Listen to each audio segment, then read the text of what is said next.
Lagi tadi kan sudah disebutkan sama Ustadz Brili bahwa kaya itu tidak melulu uang. Ya, tidak melulu uang. Sebab banyak uang belum tentu kaya. Tadi kan sudah Ustadz tunjukkan kan hitung-hitungannya. Nah, terus di samping itu ya, kalau kita banyak ibadah, kita kan bisa kaya. Nah, terus kaya yang dimaksud itu kaya apa Ustaz? Tentunya kaya yang menurut Allah baik untuk kita. Ya, bisa jadi kita jadi kaya tapi nggak baik. Walaupun itu hasil dari ibadah kita. Ya, kita kaya tapi nggak baik. Banyak. Ya contoh, adik-adik soleh, banyak ilmunya, terus kaya raya. Malah jadi suka ngedugem misalnya, atau jadi suka korupsi, jadi punya geng penjahat. Ada loh, ada seperti itu ya. Terus jadi lupa keluarga gara-gara kaya, banyak. Makanya kaya itu belum tentu, kaya uang itu belum tentu baik. Nah, tapi kalau memang ditakdirkan Allah kaya, nah terus dijaga kita dari dosa-dosa, nah, itu alhamdulillah. Berarti kita ditolong sama Allah. Berarti kekayaan itu barokah. Ya. Terus Ustadz, kekayaan yang hasil dari ibadah itu seperti apa Ustadz kayanya itu? Cepet kayanya itu gimana sih Ustadz? Nah, Ustadz kasih tahu gini ya. Satu, memang kita memperbanyak, yang paling cepat itu adalah sholat duha. Satu. Yang kedua, sholat tahajud. Ya, kalau bahas sholat wajib ya wajib ya, nggak usah dibahas lagi, itu sudah standar. Kalau ada orang tahajud tapi nggak sholat wajib, ya salah.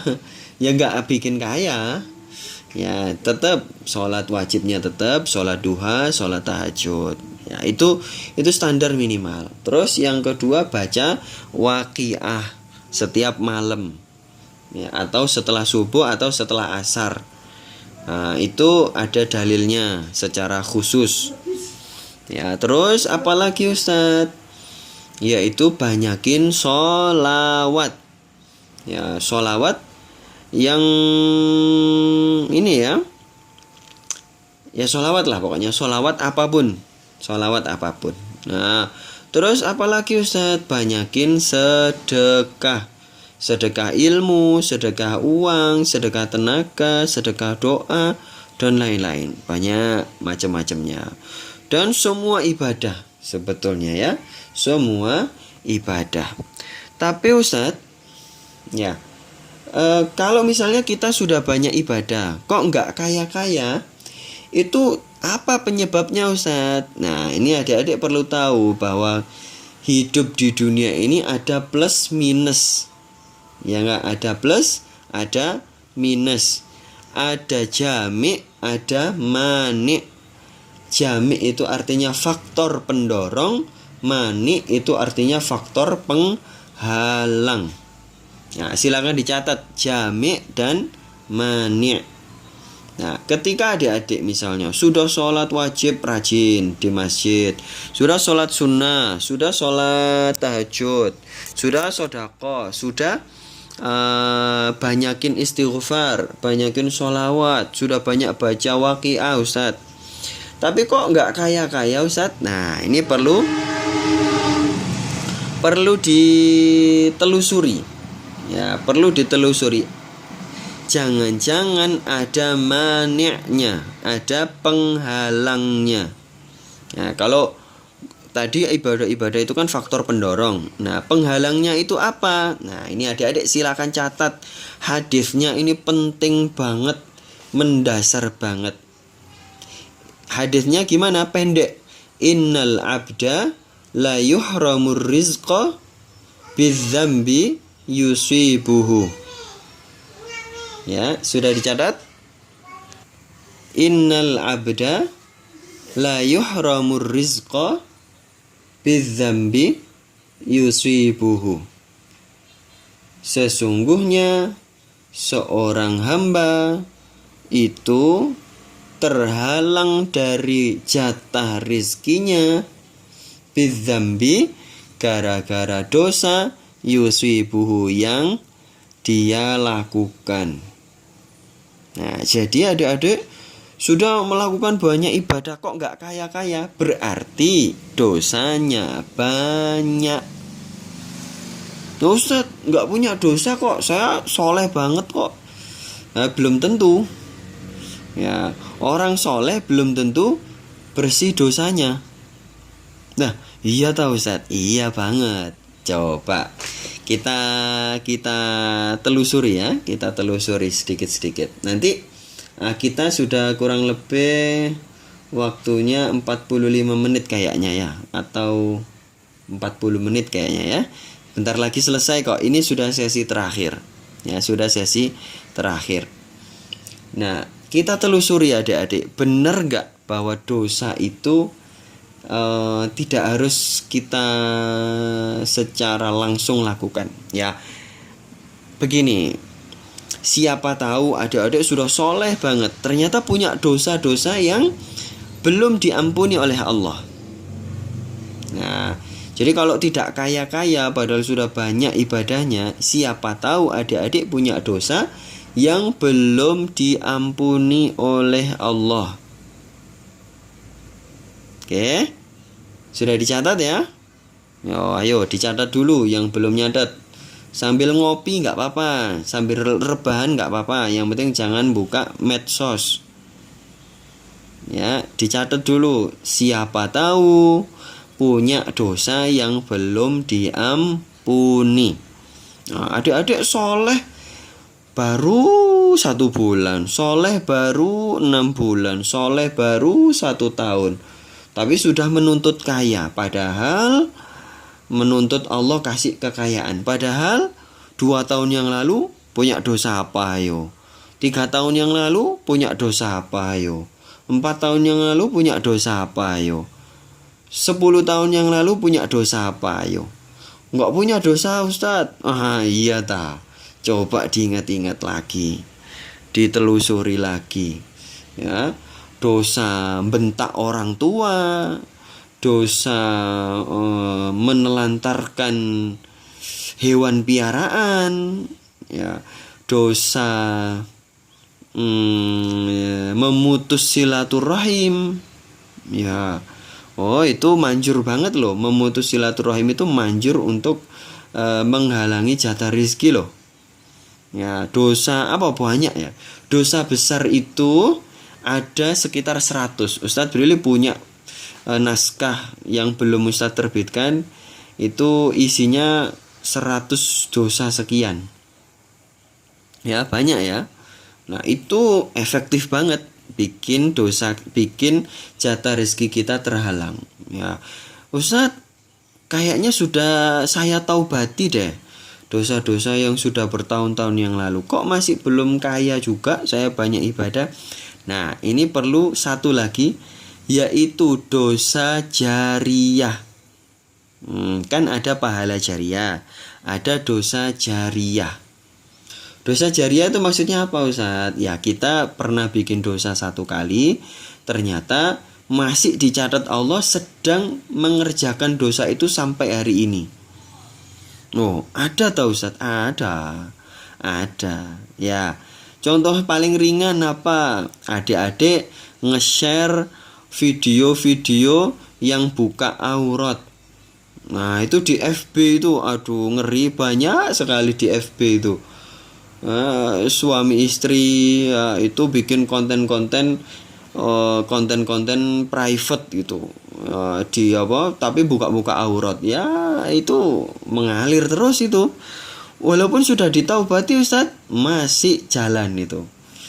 Jalan apanya? Bukan jalan dosanya.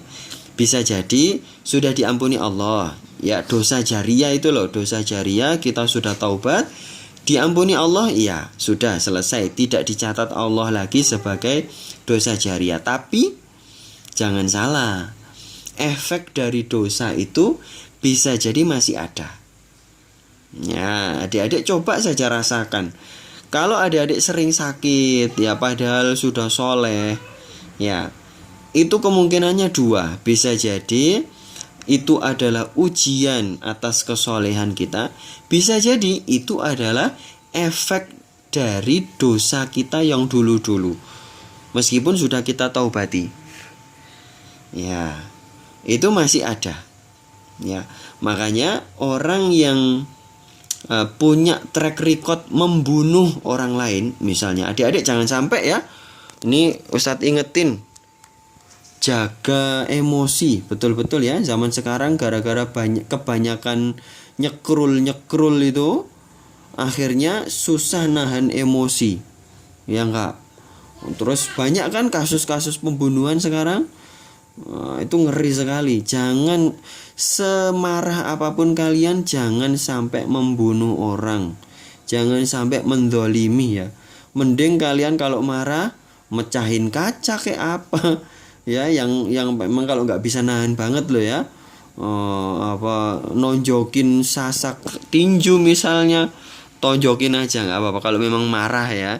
Ya kan nggak ngefek ke orang lain, nggak apa-apa itu ya. Tapi kalau sampai menyakiti orang lain, apalagi membunuh, aduh ya, jangan sampai ya. Anak muda itu biasanya karakternya anak muda itu, apalagi yang kebanyakan nyekrol TikTok itu, susah nahan emosi. Ya ditahan bener ya.